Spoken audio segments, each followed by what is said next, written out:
کربلا کی تپتی ہوئی ریت پر ایک پیاسا لشکر لیکن ایمان سے لبریز۔ امام حسین کے خیمے میں چھوٹے چھوٹے بچوں کی پیاس، عورتوں کی سسکیاں اور جوانوں کی استقامت۔ حسین جانتے تھے یہ جنگ طاقت کی نہیں، حق کی ہے۔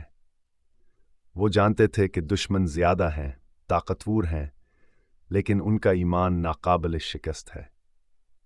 جب دشمن نے پانی بند کر دیا تو امام نے کہا، ہم پیاس سے مر جائیں گے لیکن ظلم کے سامنے سر نہیں جھکائیں گے۔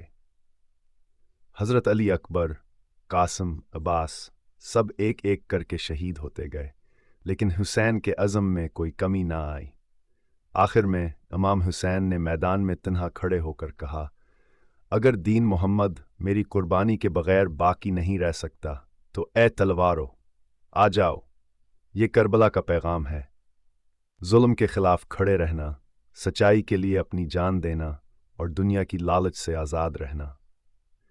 آج بھی اگر ہم چاہیں تو اپنی زندگیوں میں اس پیغام کو زندہ رکھ سکتے ہیں۔